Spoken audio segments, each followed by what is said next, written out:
So our next speaker is Arati Krishnan, and she is consulting editor of the Hindu Businessline, Chennai.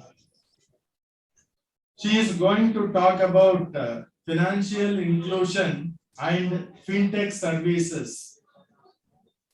Fintech refers to the technology applied to the financial product or service to improve speed, ease of delivery, customer convenience, or reduce transaction cost. I am very happy to introduce Mrs. Arati Krishnan. She is a cost accountant and MBA by profession. Those who are going by bus can leave. Day scholars.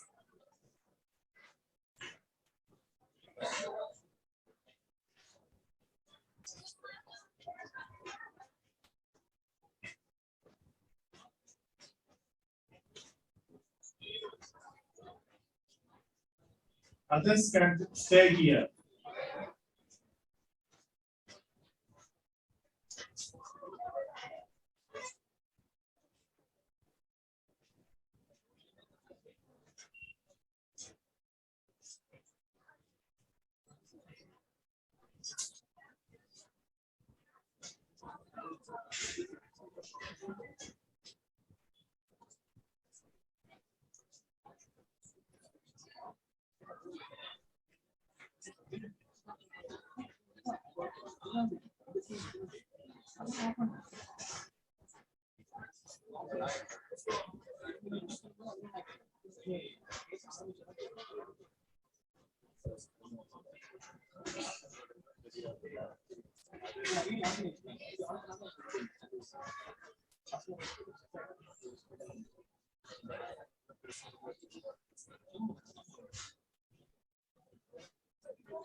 So good afternoon to all of you.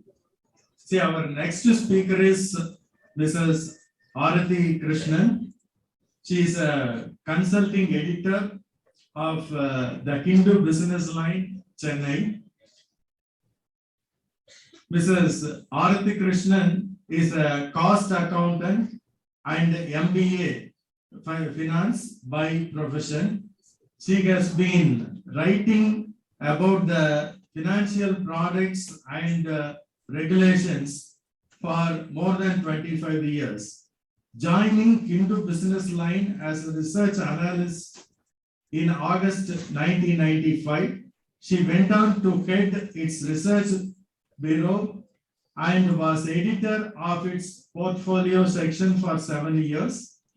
She has moved to a consulting editor role at Businessline from 2014, while continuing to write on the economy, regulations, and markets for both Businessline and the Kindle. She was earlier a contributor to value research and currently writes on bonds, insurance, and stock markets for prime investors.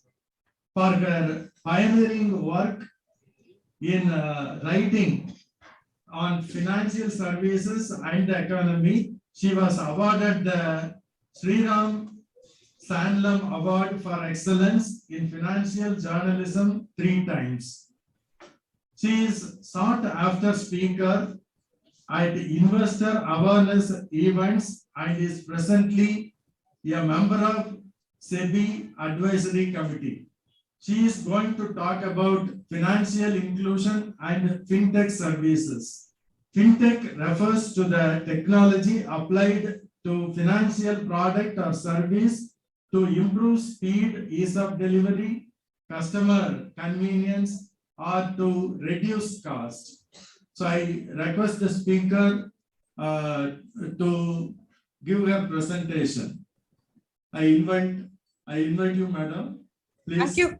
Thank you, Professor. I thank RMK Engineering College for inviting me to address the students in this two-day international conclave on Engineering the Future Society 5.0.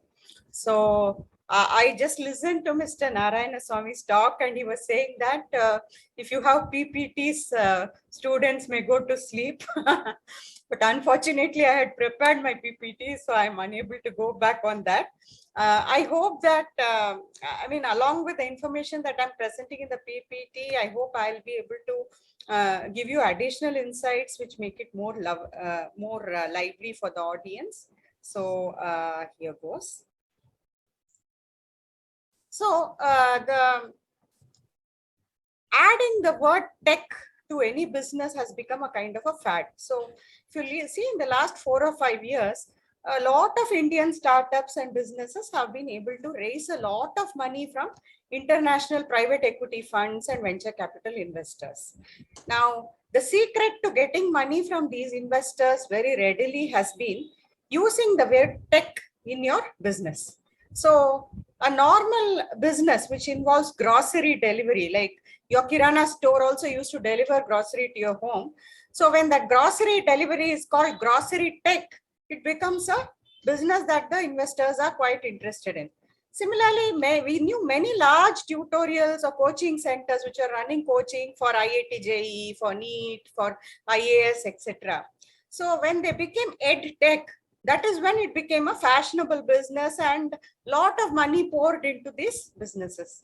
Similarly, we did know about food delivery. So only when Swiggy and Zomato started calling it as food tech, a lot of VCP money started to come in. So I think that is why it is important to define what fintech is before we go ahead and talk about how it has changed inclusion and so on and so forth. So what is fintech? So fintech actually, unlike food tech or ed tech or grocery tech, can span a wide range of business models in finance. So whenever technology is used in any product or service to improve the speed of delivery, ease of delivery, convenience, or reduce transaction costs, it is loosely called as fintech, right? So what are some of the examples? For example, when I used to write a check and try to transfer money from one account to another, especially if it is an outstation check, it will take 3 days to go or get cleared, land in the account, right? Whereas if you do the same transfer through NEFT or IMPS, within a few hours or even minutes, the money will land in the recipient's account. So that is speed, right? Second thing is ease of delivery. Like if you people have used, surely you people must be using Paytm, QR codes and things like that. The utter ease with which you're able to pay any vendor. I mean, you just scan the QR code, within moments, the money goes and lands at the vendors. You don't even need to know his bank account details or anything. That is ease of delivery, right? Similarly, such fintech innovations also improve customer convenience, or sometimes they reduce transaction costs. So earlier, if you had to pay college fees and you took a demand draft, the bank could charge you 50 rupees, 100 rupees, some DD charges, right? But when you do the same thing through a, say, a net banking account or through a UPI, the charges also go away. UPI is a completely free service, right? So fintech has helped to improve the speed of some financial transactions or make it more convenient for customers or to reduce the costs, right? So technology has been a genuine enabler of financial inclusion in India. What do we mean by inclusion? So we will know when we go to the next slide.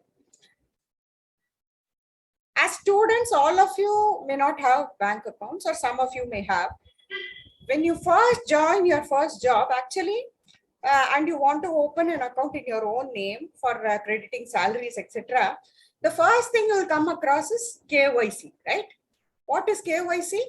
RBI defines it as know your customer. So whenever a new customer wants to open a bank account or initiate any financial transaction, RBI wants the bank or whichever the institution which is opening an account to know their customer. They want to know all your details. This KYC norms are in place to actually make sure that people don't use accounts for money laundering and other illegal purposes. But in practice, KYC has become keep out your customer. So if a person doesn't have a bank account and is trying to open it, especially from the lower income groups, people who are not in the salaried jobs, self-employed people, or women who are homemakers, etc., KYC has effectively had become keep out your customer. It was very difficult to actually open a bank account in the first place. Why was it so difficult?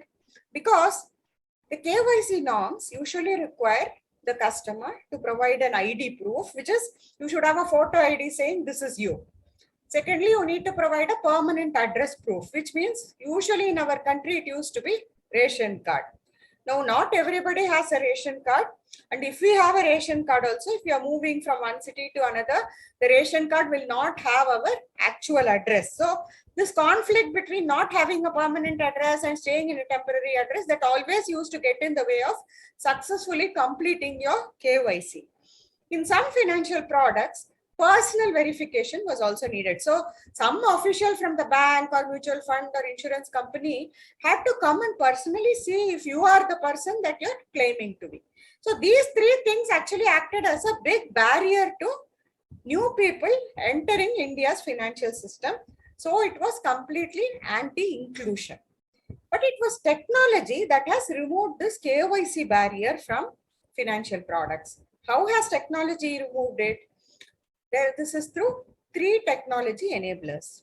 One is the Pradhan Mantri Jan Dhan Yojana. So basically in 2015, the government said that every Indian adult should have a basic bank account in his name. So the bank started a huge drive to open a basic bank account for every Indian using very, very basic KYC details. Secondly, the UIDAI launched Aadhaar, which became a universal identifier for all Indians. So the identity proof, that problem was solved as more and more Indians got enrolled in Aadhaar. They could present Aadhaar as the identity proof to fulfill KYC norms. Now Aadhaar also had contained your address, so the ration card problem also was solved. So proof of ID and proof of address was contained in a single document. A third enabler of this has been mobile phones.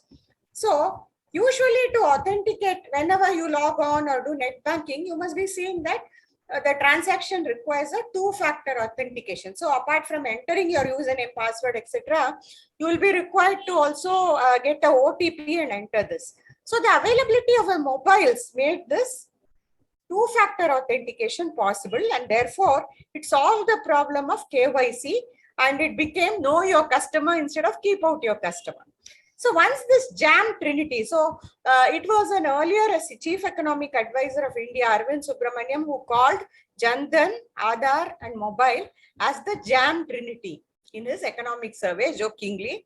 So the jam trinity has helped crores of Indians open a bank account, a basic bank account, but which gave them access to a range of other financial services. So this was the first step in which technology actually enabled the inclusion of Indians. In fact, this Jan Dhan accounts have attracted a lot of praise from global institutions like World Bank, etc., who have lauded India for being able to roll out this basic banking thing for so many Indians, because our population is always such a challenge to surmount, right? So we've received a lot of accolades from these institutions for this Jan Dhan Yojana and this JAM Trinity. So what does Jan Dhan Yojana account do actually? It makes sure that every Indian, every unbanked Indian has at least a basic bank account. What is a basic bank account? It's an account with no minimum balance requirement. So there's no 5K, 10K minimum balance, etc. It is merely a savings account, and you can put your savings in it and earn a savings account interest. Now, if you look at the numbers below in this table, you will see how amazing has been the growth of this Jan Dhan Yojana accounts in the last 7 years. So it started with just 12 crore accounts in 2015. It has gone up to 47.5 crore accounts by November 2022. That is why World Bank is saying nearly 80-90% of Indians today have a bank account. The second thing was the number of rural accounts. So mostly in the cities and even the tier 2 cities, people used to have bank accounts. But the main problem of not having bank account arose in the rural areas. Now, Jan Dhan Yojana has rectified that also, because 31 crore of the 47 crore accounts actually have been opened in the villages.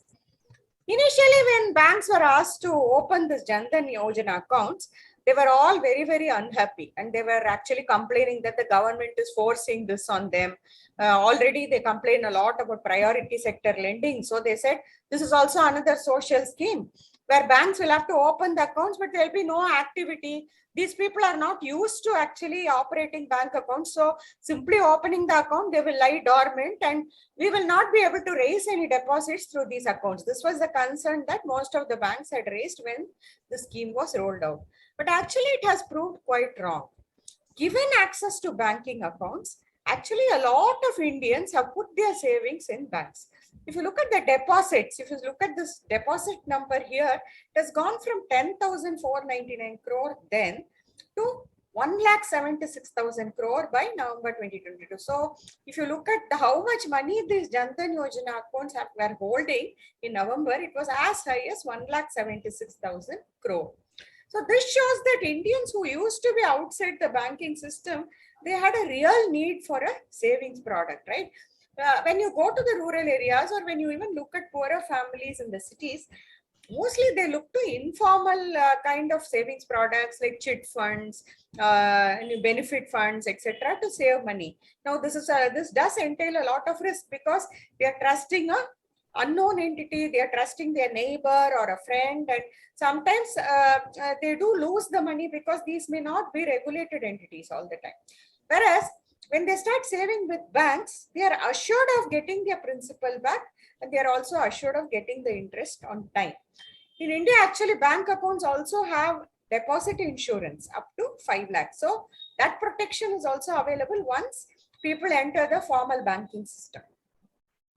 Now, the other thing that has happened along with this opening of bank accounts is that people have learned to use debit cards, because along with the Jan Dhan Yojana accounts, what was made, what it facilitated was the issue of debit cards to all these customers. These were called RuPay debit cards. Now, all of us are, the more affluent of us are aware of Visa and MasterCard, etc. RuPay is a India-based facilitator of credit and debit cards, which has now become a very, very large service provider to rival MasterCard and Visa in India. So today, in November, there were 32 crore RuPay debit cards also in use. Once people have the RuPay debit card, the ATM network of banks becomes accessible to them, and they can withdraw money from it, etc. So that has been a big empowering force also, along with the basic bank accounts. Now, the unique feature of Jan Dhan Yojana is that there has been a special drive to open these accounts in the names of women. So actually, it has helped women enter the financial system far more than men. So currently women own 56% of all Jan Dhan accounts. That is, of this 47 crore, 56% is owned by women. So this has actually brought about a lot of social benefits. I will explain that when we come to the DBT part. So if any of you have tried to take a loan for the first time, you would have come across a very peculiar problem, which is a chicken and egg problem. What is a chicken and egg problem in lending? So today banks will not lend you any money, even a small loan, personal loan, they will not lend you unless you have a credit score. Now there are agencies called credit bureaus in India, such as CIBIL, Experian, etc. What they do is they collect data from all the banks on how their borrowers are repaying their loans. So they create a database based on how many loans you've taken, whether they are repaying on time, whether you're defaulting, whether you're closing the loan in time, etc. Right? And they capture all this information and convert it into a single credit score. So all of us who have taken any loan in our lifetime, we have a credit score which is captured with CIBIL or Experian. Now, with banks actually using credit scores, what has happened is only people who have a credit score actually get loans from the banking system or even from regulated NBFCs. People who don't have a credit score find it very, very tough to access any form of bank loan or NBFC loan. But the problem is young people often ask me, now if I can't borrow, I can't get a credit score. And if I can't get a credit score, I can't borrow. So what sort of problem is this? How do I solve this, right? This is the chicken and egg problem that many people face. So they don't know how to get a credit score first in order to get a bank account or vice versa, right? So Jan Dhan Yojana, one thing it has done is it has solved this chicken and egg problem to some extent by issuing this overdraft facility of up to 10,000. It has said anybody with a Jan Dhan Yojana can get an overdraft of up to 10,000 rupees. So it helps the borrower borrow a small sum of 10,000 rupees and establish a track record of repayment with the bank. Once he establishes it, his name enters the credit bureaus. Once it enters the credit bureaus, he gets a credit score, and therefore access to other kinds of loans or bank loans, NBFC loans becomes much more easier. And the person doesn't have to depend on the money lender. Now, there are many other products that this Jan Dhan Yojana has also enabled. So I already told you about RuPay debit card. There's an overdraft. Apart from that, generally, if you see, the people who most need life insurance are the poor people. So in a family of 5 or 6, there may be a single breadwinner who's earning, say, 10,000, 20,000. If something happens to that breadwinner, the family is left destitute. Such families really need life insurance. But even today, if you go to the large insurers, it is very hard to actually get insurance for such people because they will insist on many things like proof of salary and income tax returns and all that.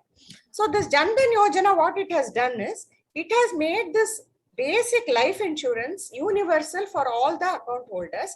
Any account holder can actually apply for this life insurance cover of up to 2 lakh rupees at a premium of 436 rupees a year, which is quite reasonable if you look at the general premiums. Similarly, it has also made available an accident insurance cover of up to 2 lakh for anybody holding the account.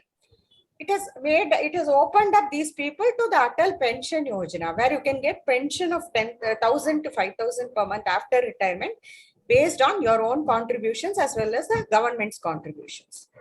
Then there are Mudra loans. Mudra loans are loans given to small business owners, homemakers, people running a business out of their home, etc. by the banks. And once you have a Jan Dhan account, access to this loan also becomes easier. There's another big benefit that the Jan Dhan Yojana has brought about, and that is the use, helping the government and the FISC make their welfare payments more efficiently. Now, during COVID, you may all remember initially in March 2020, suddenly a lockdown was declared, right, to curb the spread of the virus. After the lockdown was declared, all the small businesses shut down, construction activity stopped. So there were thousands and thousands of these migrant laborers stuck in the various cities, and they had come from their villages to work in the city. Their daily wages, and they did not know what to do once the lockdown was imposed, how to go back home. Very little money actually to buy anything. So at that time, actually, this Jan Dhan Yojana accounts came in very handy. The government was able to make welfare payments, like it made some cash payments to a lot of construction workers who had bank accounts. So 5,000 crores was paid during that time via this Jan Dhan Yojana account. So if usually the government needs to make payments, verification becomes a problem. So anybody can come there and say, I am so and so, and collect the money. But how do you verify you're giving it to the right person? Now with the Jan Dhan Yojana account, which is already KYC'd, that problem got solved, and therefore a lot of money transfers during that period happened via the Jan Dhan Yojana accounts. There was also a payment of 20,000 crore made to 10 crore farmers, which was called the Kisan Samman Nidhi. DBT also allowed 31,000 crores to be transferred to BPL ration card holders, Garib Kalyan Yojana. So this was transferred to nearly 33 crore people. So after that experience, actually the government has been moving more and more to try and transfer all its welfare payments only directly to the bank accounts of people via the direct benefit transfer route. So recently, actually, if you see, 313 central welfare schemes from 53 ministries are using direct benefit transfer, which means direct transfer into the Jan Dhan Yojana account to make their welfare payments. So this could be in the form of old age pension, it could be Manrega payments, it could be any kind of welfare payment. So all of this is being transferred based on the Jan Dhan Yojana. So basically, all this goes to show how the JAM Trinity, it has enabled inclusion in many ways. It has helped many people open their first bank accounts. It has helped people get their first insurance and accident insurance policies. It has helped them establish a credit score. And it has helped all these welfare payments to be going directly into the bank accounts of the beneficiaries with very limited leakage, right? Now let us move away from the government part and this basic financial inclusion part to the more to the area which is attracting more interest and excitement from VC investors and things like that, and which is typically called Fintech, right? So what is the Fintech ecosystem in India? So let us look at the various participants in it. Firstly, the first constituent are the government entities. They act as the infrastructure backbone of the Fintech ecosystem. So you have the National Payments Corporation of India. NPCI is actually at the root of UPI and BMAP and all that. It is the entity that oversees and runs these Fintech applications. Then there is Clearing Corporation of India, which facilitates electronic payments from receivers to from givers to receivers. There is the Bharat Bill Payment System. Then there is the UIDAI, which runs the entire Aadhaar ecosystem. No financial activity in India is possible without the participation of banks, because banks in India are the largest custodians of liquidity. Whenever any of us have extra money, we just go and put it into the bank. And banks today are sitting on about 140 lakh crore of savings of Indians. So you cannot talk of any financial product or service that doesn't involve banks. So commercial banks are one component of the Fintech ecosystem. However, RBI in recent years has also come up with many other types of banking models, niche banking models such as small finance banks, payment banks, etc., which are specifically designed to promote inclusion. Small finance banks, for example, are supposed to extend small loans of less than 50,000 rupees to small businesses, to farmers, to various special interest groups like that. Then there are these payment system operators. All of us in our daily life come across these payment system operators who offer wallets, mobile wallets, prepaid instruments, gateways, so that at the click of a button on your smartphone, you are able to make a payment, right, to any transaction provider. So even your vegetable vendor nowadays is accepting one of these things. If you go to the roadside shop or roadside stall to eat something, there you have these wallets and prepaid instruments accepted. So the examples of this are entities like Amazon Pay, Ola Money, MobiQuick, and things like Phone Pay, etc. The other aspect is how fintech has actually helped many people explore stock market investments for the first time. So I don't know if many of you trade on stocks, but if you do, I'm sure you will come across Zerodha, which is the largest discount broker in India. So Zerodha, platforms like Grow, Kuvera, etc. These are also components of the fintech ecosystem, which have actually harnessed the savings of Indians and allow even people with very small amounts to participate in the stock market, mutual funds, insurance, etc. Then there are peer-to-peer lenders. So what is peer-to-peer lending? Peer-to-peer lending is basically much like your neighborhood lending, which is brought onto an online platform.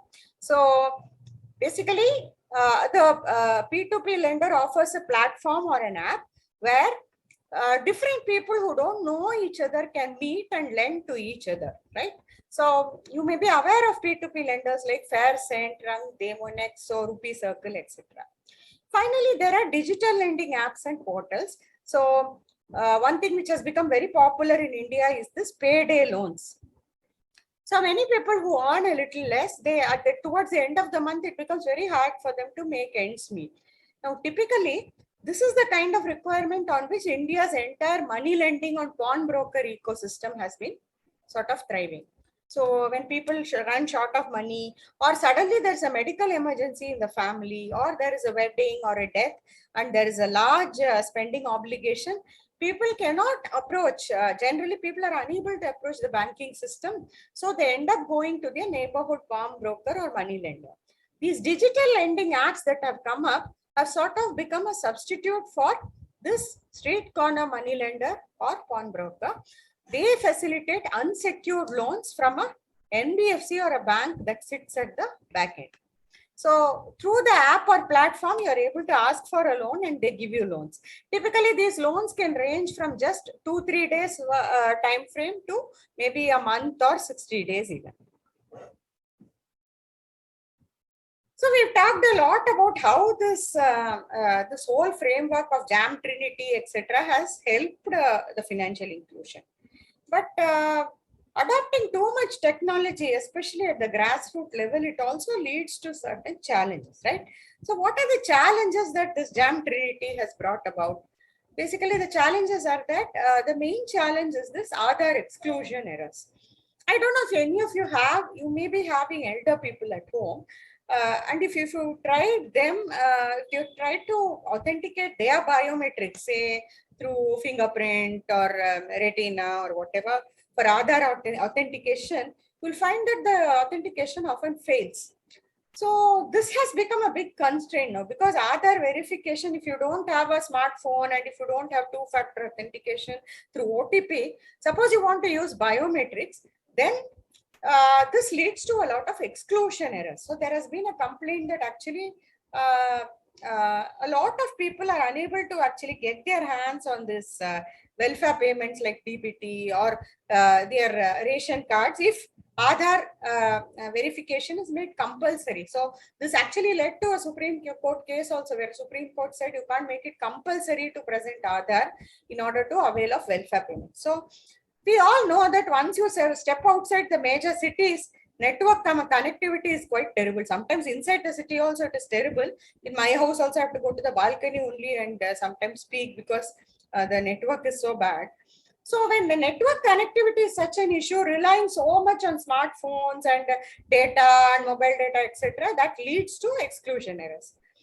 To enable people in the rural areas, etc., who may not have a computer at home or smartphone at home to actually access these services, the government has authorized CSCs.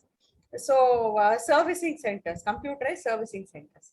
But the CSCs also sometimes do not function properly, and people are forced to travel long distances to go to the CSC and to get their Aadhaar related work completed.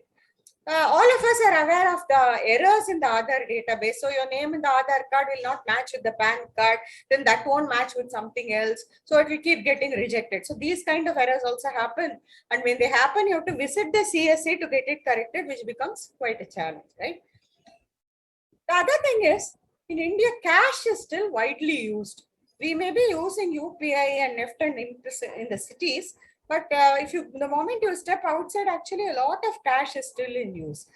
And these people who open Jan Dhan Yojana accounts, etc., to get their money out of the accounts is quite a challenge for them, because to get the money out, you need either an ATM close to your village or your place of residence, or you need a banking correspondent who can help you withdraw the money. Now, sometimes this cash out points are not very easy to access, so it becomes very difficult. There is a lack of digital literacy also. We all hear of newer and newer ways in which scamsters are actually misusing our details and taking cash out of bank accounts, sending people links, getting some IVR codes over phone and defrauding people.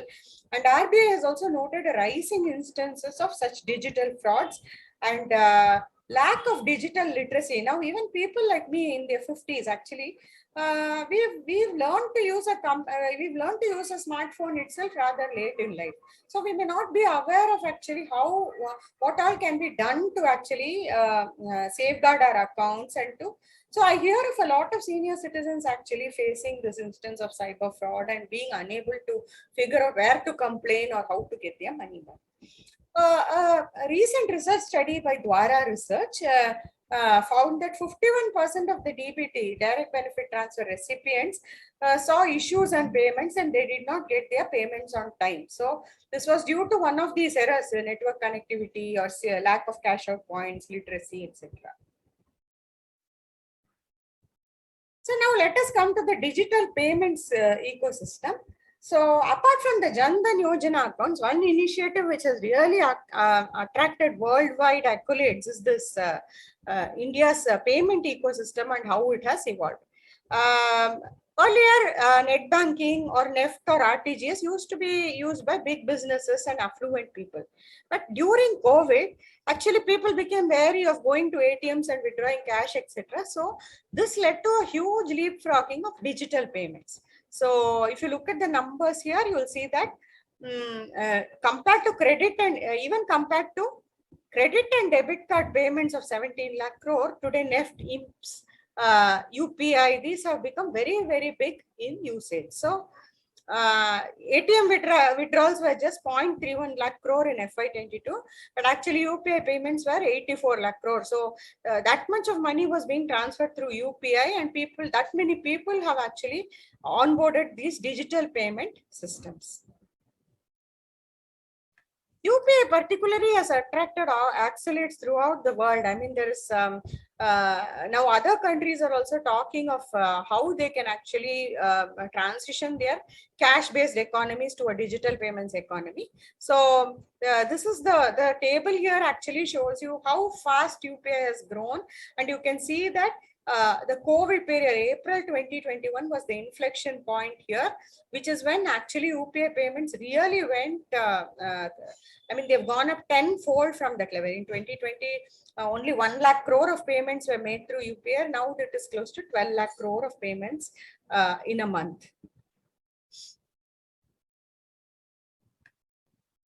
But what are actually the shortfalls on what are the problems with UPI? I mean, the government has been trying hard to transition India to a less cash economy or even a cashless economy. And Professor Narayanaswamy also spoke of how they are trying to bring in a digital currency, central bank digital currency.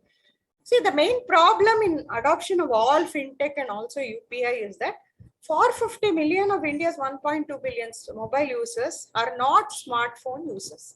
So if you see, typically many of the fintech applications require downloading an app, right? Whether it is digital lending or whether it is UPI, you need to download an app. Now 450 million users actually use feature phones and they cannot download any apps. So RBI has been looking into this, and it has recently launched this UPI 123 Pay, which people can use on their non-smartphone users also can use in order to make UPI payments. So how this works is you either call on a particular number and try to enable the payment, or you authenticate it through SMS. So these kind of things. This is a very recent launch, so we don't yet know whether it is working well. UPI, the other problem is there is a high transaction failure rate. So all of you must have been experiencing this, where you have basically, you've gone to a hotel or something, you've eaten your fill, and when you try to make UPI payment, actually you can't, because the thing has failed, right? So this high failure rate is because UPI is a free service, and the banks perhaps have not put in enough infrastructure or back-end investments to scale up their bandwidth along with the phenomenal rise of the usage of UPI. Though UPI initially began with banks as their backbone, private players like Google Pay, Phone Pay today have 80% of the UPI market, and RBI has been telling banks that you people need to buck up and make people use your own apps instead of going to Google Pay, Phone Pay. So RBI recently floated a discussion paper saying we should make UPI perhaps a paid service because of all these constraints. But the government actually came up, finance minister came up and said that the government is not in favor of levying any charges on UPI because it is seen as a public good. The e-rupee, or the central bank digital currency, also poses a threat to this UPI.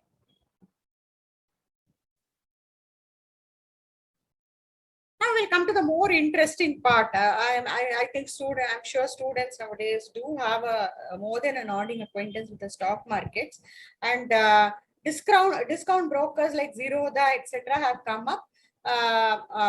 Mainly using these easy KYC, etc. So today, earlier, if you had to open a demat account or a broking account with a broker, you had to sign a very fat document with say 50 or 60 pages of signatures.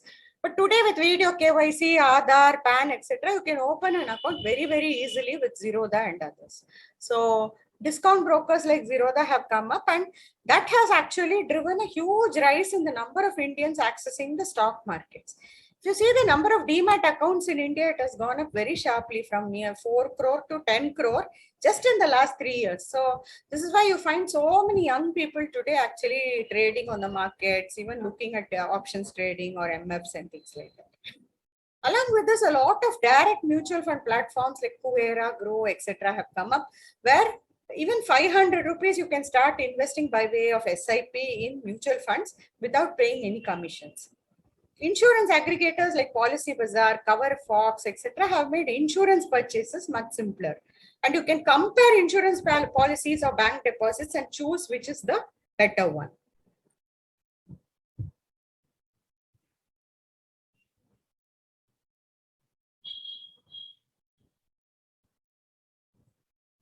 So this is also more on this, how basically Fintech has enabled financial savings also, not just borrowing. It has enabled savings by way of SIPs. And smaller towns have become quite big contributors to MFs with 17% of the assets because of this. These platforms actually enabling inclusion of smaller investors into mutual funds and stocks.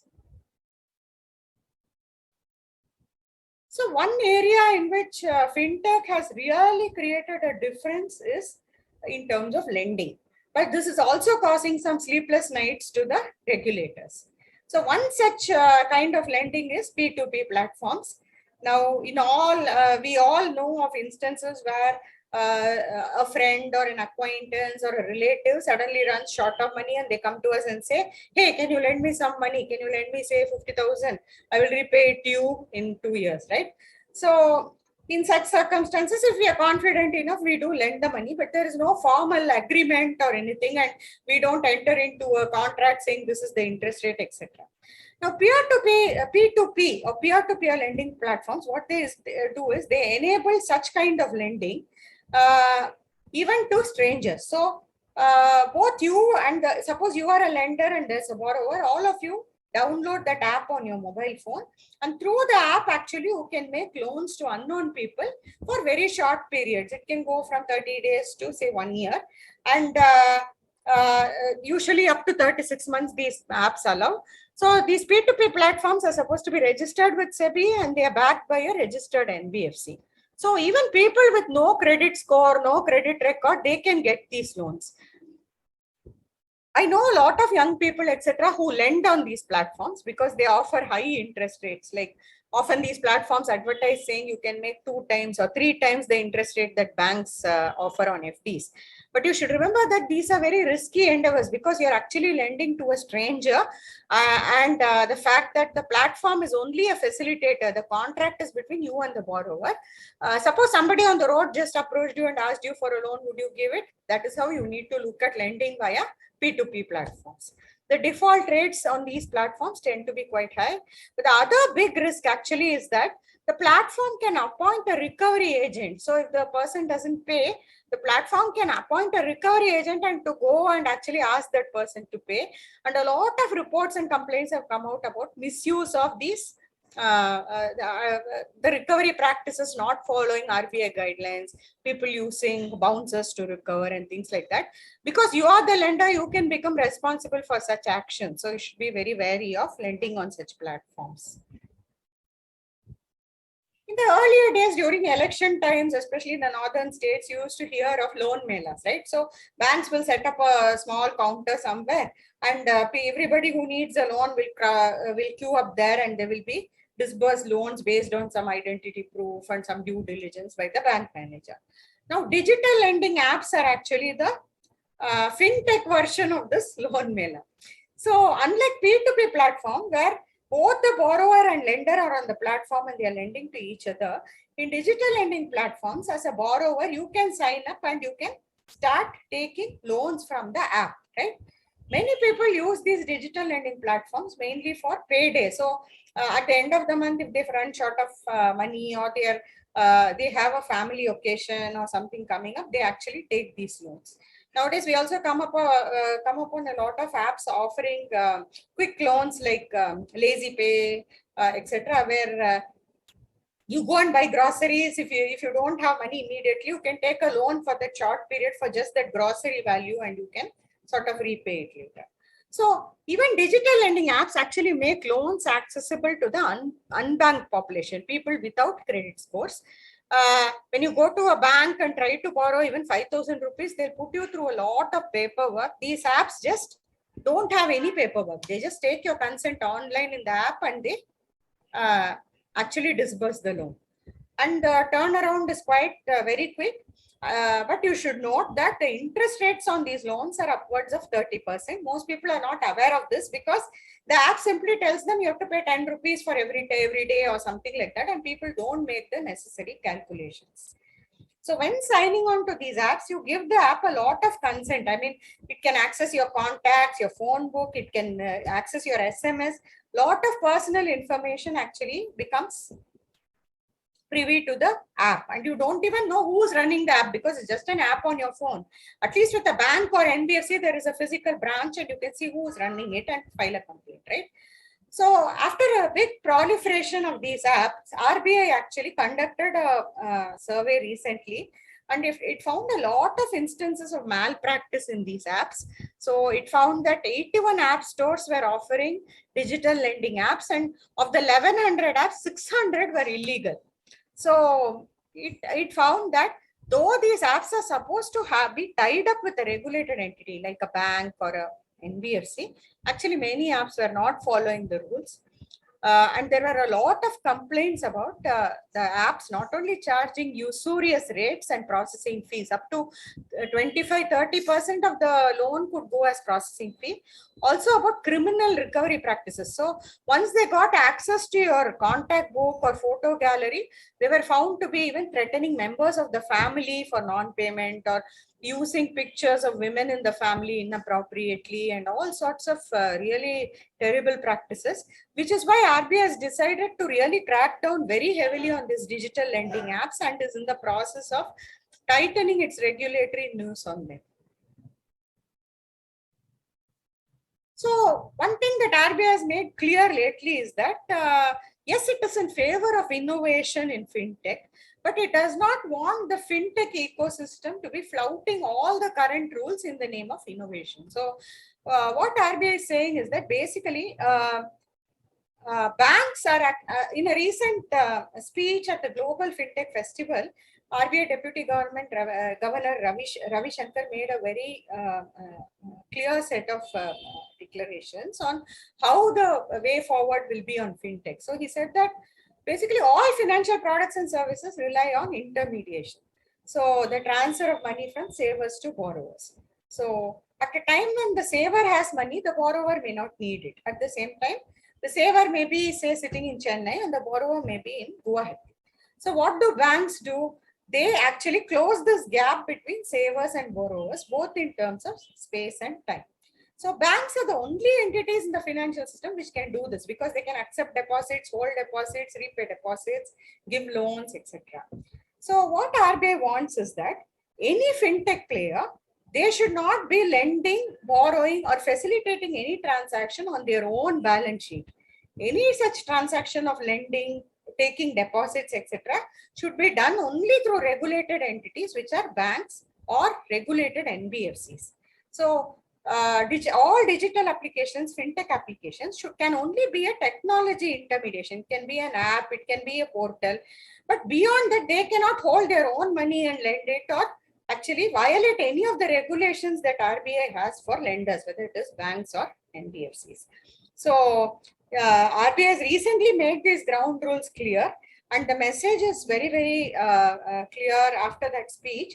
That fintech may be a very big opportunity in India. It may be drawing PVC investors, etc. But with great opportunity comes great responsibility. So it is basically warning the fintech players that yes, you're free to tap this opportunity that is there, but you also need to act responsibility and within the bounds of the regulations that the financial market regulators have set down in India.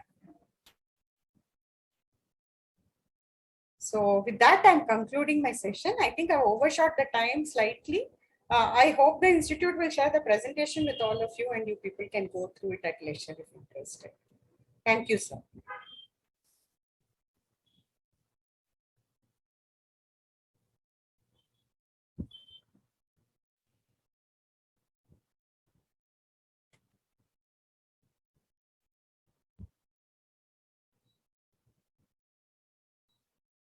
Questions? Already, she has elaborated about the insurance, loan, pension scheme, stock market, digital payment. She has covered everything. And how the technology is used in these cases. All the things have been covered. Thank you, madam. Thank you very much. Thank you. I hope it was useful to the students. Thank you. Yes. Thank you, madam. Yeah, thanks.